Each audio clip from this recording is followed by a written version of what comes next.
Start this. Okay. So this is the story of Nellie Nolan. She is my paternal grandmother. And one of the two people that you see there, she was the mother of two orphan train riders. One of those was my father. So Nellie is my paternal grandmother. Nothing was known of her until I began doing this research. What I am going to be going over is kind of the Reader's Digest version of a 100-page biography I wrote about her early life. My father and my uncle did not know anything of their parents, and my father didn't learn his mother's name until he was 58 years old, and that was the only thing he ever learned about her. From childhood, I had been curious. Gary, we're not seeing pictures. Are there pictures with us? We're seeing the text of your. Yeah, well, I'll get to that. Okay, I just wanted to make sure that we were seeing what we were supposed to. What you're seeing is what I've got. Great. Okay. Great. We have no pictures. Okay. Of my grandmother. Okay. So what I will be going over is the history as I know it from documents. So I've been curious about who my grandparents were. But my father was not very open about that. It is very clear I was never to ask. So as at the bottom there, it says, we have no photos of her. So this is going to be strictly document discussion. Some of the questions we had about who was this woman who was my grandmother. Some of the indications was she worked as a domestic. So did she perhaps get pregnant by her employer or employer's son and have to give up her children to continue her employment? Was she perhaps a teenage street prostitute in the tenements of Brooklyn? Was she neglected and abandoned? Did she die not long after giving birth to my father? Or all other kinds of questions. And one other kind of interesting note we'll get into, who was the man named Warren Anger, who is my uncle's father. So we'll start with this first document. This is my grandmother's April 1894 arrest record for vagrancy and commitment to St. Malachi's Home for Children. The formal charges of her vagrancy reads, lives without employment, wanders about, and does not give a good account of herself. So she was not quite 4 years old at the time. Her older sister, Katie, who we'll learn more about intermingling their lives, she was about 6 years older. She had also been arrested for vagrancy and sent to St. Malachi's about 2 months before Nellie. So you're kind of wondering, well, what do you mean about wanders around without employment? Well, the best representation of what her life would have been like in that era comes from a book, actually a photo essay published by a photographer of the era named Jacob Rees in a book titled How the Other Half Lives. This is one of the photos. It's been colorized, showing the typical child laborers of the era. One of the things that bounces out to me is you look into the eyes of these young girls and their stern looks. It's oftentimes referred to as a 1,000-yard stare. We often now refer to as PTSD. So that was my grandmother's early existence. And one of the other photos in Jacob Rees's book is this photo. And whenever I see this, I think of, could that be Katie, the older girl, holding my grandmother in her arms? Once again, you see that 1,000-yard stare. It's replete in virtually all the photos of Jacob Rees's book. So what was St. Malachi's Home for Children? This is the building. It was located on the beach in Rockaway Park, Long Island. They housed several hundred children, boys and girls. And when I look at this photo, go zoom in here just a little bit. Down here in the lower right corner, you see a lineup of girls, and I look at that and I wonder, could one of those be my grandmother? Of course, we'll never know. So the next record for my grandmother's life is her second arrest for vagrancy. At this time, she was about 10 years of age in July of 1903. This is the front side of her record card for her time being sentenced to what was known as the New York Catholic Protectory. It was essentially like a early version of juvenile hall. So we see her father's name and mother's name, William and Ellen, and that they live an intemperate lifestyle, which is a polite way of saying they're alcoholics. On the back of this card, it tells why she had been sent to the New York Catholic Protectory, where it reads, "This girl says her mother beat her and made her go after beer, and when she refused to go for any more, she was put out into the street." Well, then apparently her mother followed her and had her arrested once again by the Brooklyn Society for the Prevention of Cruelty to Children, whereupon she was sentenced to the New York Catholic Protectory. And we also see here that it says she was at St. Malachi's home for about 6 years. She lived at the New York Catholic Protectory for about 4 years. I think probably those time frames in her life were probably the two most happiest time frames in her childhood. I think the most important piece of information on this card, the back of the card, is the final entry of 1907, May 21st, where she's sent to live with her sister, Mrs. Catherine Anger. Well, that happens to be Katie Nolan at 59 Bergen Street. So recall those dates and the address as we move into the next. This is a photo, or actually a picture, of the New York Catholic Protectory. It was located in the Bronx, 2 large buildings, one for boys, one for girls. They house probably about somewhere between 2,500 and 3,000 kids overall. I think the building in the foreground is probably the girls' building. But it wasn't all just living in cells and whatever, as juvenile halls are today. They had training classes for the boys and girls. Here we see a photo from one of the annual reports that the protector is required to submit to the New York State Legislature and Governor's office. And I look at this photo, and again, I think, could one of these young girls be my grandmother? So now, how did Katie Nolan become Katie Anger? So here we see her marriage certificate to her. His name is Warren D. Anger. Says he is from Buffalo, New York. In actuality, he was born and raised across the Niagara River in Ridgeway, Ontario, Canada. And in fact, he was not single. It says he was single on the certificate, but in fact, he was not. He had been married in 1899, had 1 child with his wife. There's no indication that he formally divorced her, but he then wound up having a 2nd child with another woman in 1905. And in late 1905, he left Buffalo, New York area, went to New York City and married my grandmother's sister on January 27th, 1906 at Brooklyn Borough Hall. So now we see how the things come together here. This is the birth certificate from my uncle Walter, my dad's older brother. He was born in April 1908. And if we do a simple back calculation of the conception date, he was conceived sometime around July 21st, 1907, which is about 2 months after Nellie was sent to live with her sister.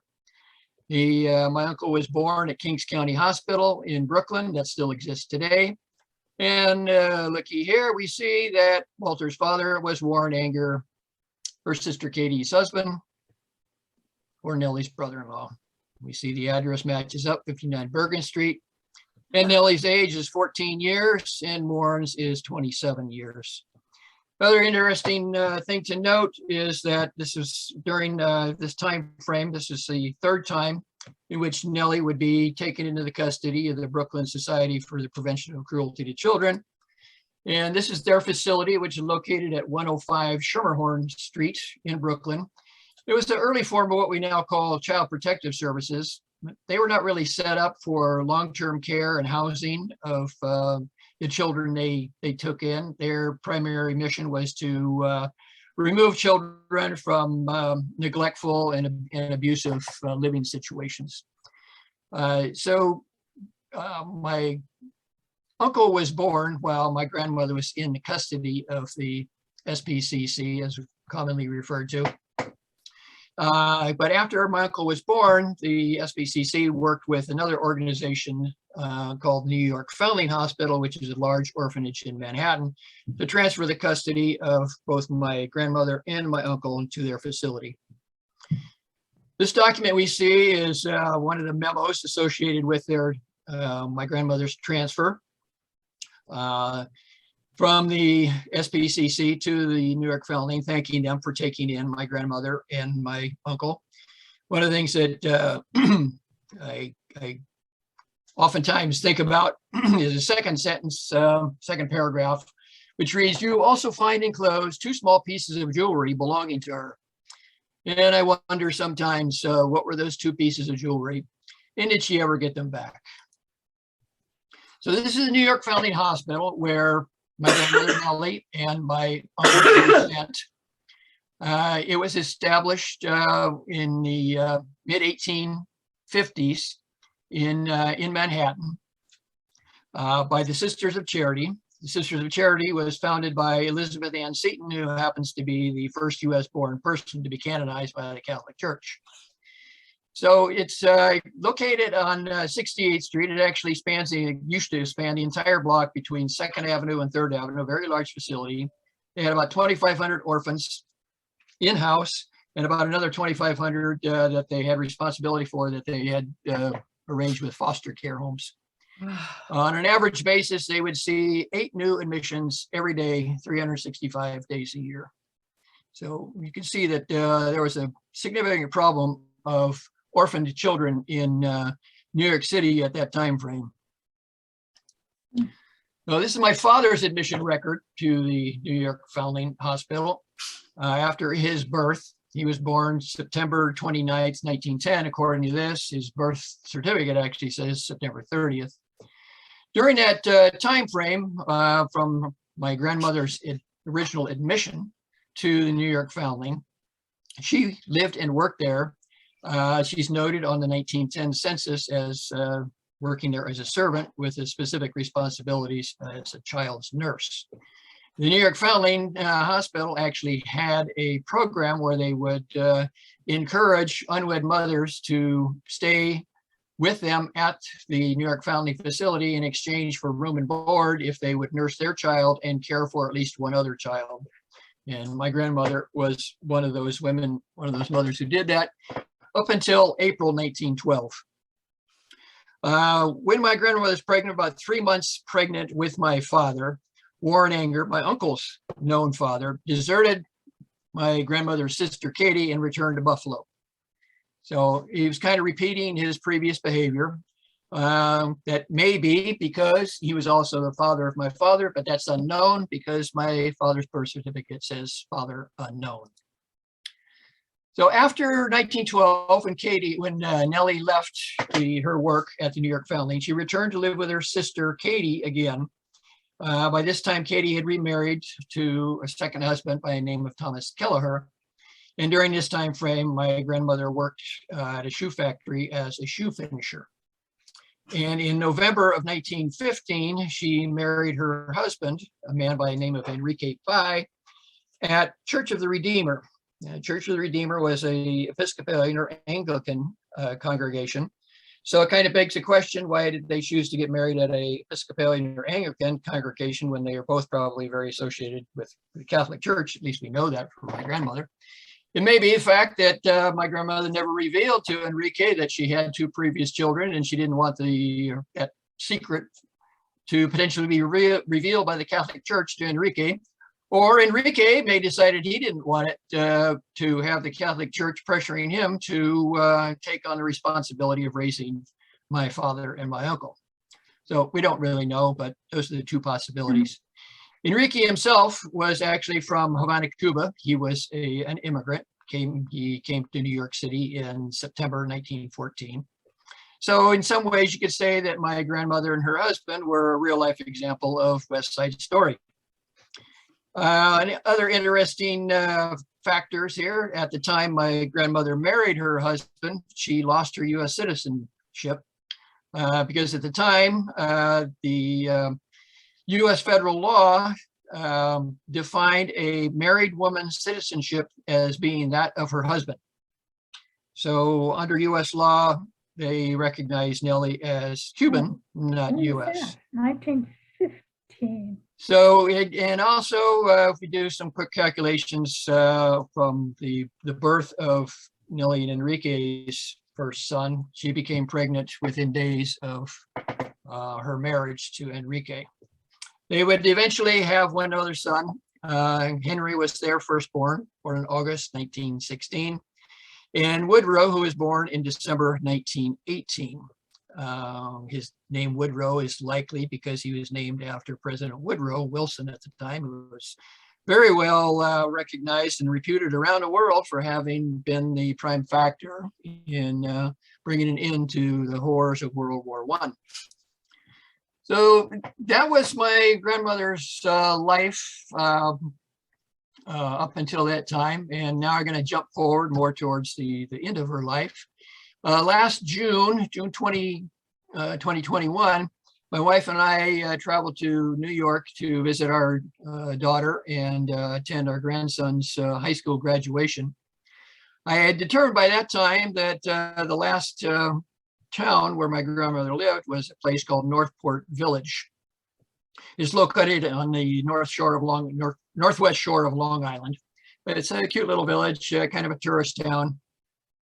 And one of the days we were there, our daughter drove us up there. And fortunately, it was at a time when the pandemic was at a low point because of vaccines. So the Northport Village Historical Society was open.